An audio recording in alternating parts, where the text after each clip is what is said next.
Почему властей это никак не мотивирует? Досмотрите это видео до конца, и вы узнаете, как молчание двух стран приводит к огромным конфликтам. Подписывайтесь на наши обновления и будете в курсе всех последних и важных событий. В ночь на 23 декабря на двух участках таджикско-кыргызской границы вновь были слышны выстрелы. Первый инцидент произошел в селении Саманийон Джамоата Чаркух города Исфара. Второй инцидент на границе Бабаджан-Гафуровского района с Агдийской области с Лейлекским районом Баткенской области. Власти Таджикистана эти два происшествия официально пока не прокомментировали. Кыргызская сторона обнародовала сам факт второго инцидента, не давая никаких комментариев. Зубайдулла Шамадов, пресс-секретарь Хукумата города Исфары, 23 декабря на своей странице в Facebook написал, что около 22:00 неизвестными был обстрелян дом Мухаммаджона Давудова, жителя села Саманийон Джамоата Чаркух. По словам Шамадова, в результате обстрела дома пули попали в стену дома и еще несколько, разбив окна, попали в спальню дома этого жителя Джамоата Чаркух. По словам пресс-секретаря мэрии Исфары, во время вооруженного конфликта в апреле Давудова был полностью сожжен жителями баткенского села Кокташ, но затем вновь отстроен при помощи властей. До сих пор неизвестно, кто обстрелял дом жителя селения Саманийон. Кыргызская сторона по этому поводу молчит. Как вы относитесь к тому, что происходят инциденты на границе, а власти при этом молчат и никак не шевелятся ускорять процесс делимитации, демаркации границ? Свои ответы напишите нам, пожалуйста, в комментарии. В этот же день, по сообщению кыргызской стороны, на границе с Таджикистаном был зафиксирован факт обстрела грузовика, принадлежащего гражданину Кыргызстана.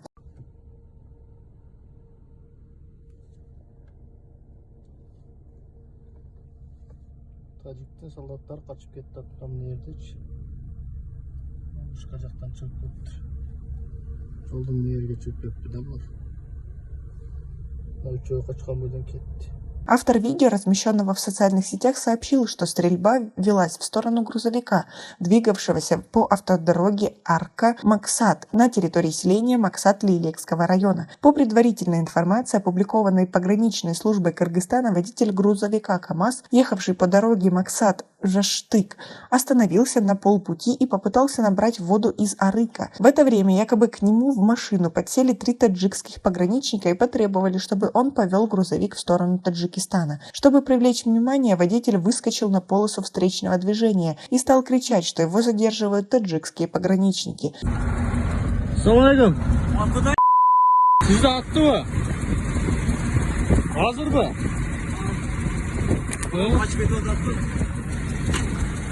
В результате якобы таджикские пограничники покинули грузовик, а когда кыргызстанец стал отъезжать, 3 раза выстрелили по КАМАЗу, в результате чего гражданин Кыргызской республики получил незначительные раны от осколков стекла. Таджикские пограничники якобы трижды открыли огонь по грузовику, целясь в левое боковое окно и колеса автомашины. В настоящее время проходит встреча между пограничниками двух стран, сообщили в пограничной службе Кыргызстана. Таджикская сторона пока не сообщала про этот случай, и неясно, насколько правдивы утверждения кыргызской стороны. В Погрануправлении Государственного комитета национальной безопасности по Сагдийской области сообщили 23 декабря, что сейчас обе стороны сидят за столом переговоров, и результаты этих переговоров будут опубликованы в государственных СМИ. Несколько жителей приграничных селений Бабаджан-Гафуровского района подтвердили, что они вчера днем слышали выстрелы. Жительница района, которая не пожелала назвать свое имя, рассказала, что инцидент произошел в районе Виноградников, около Джамаата Хистеварс.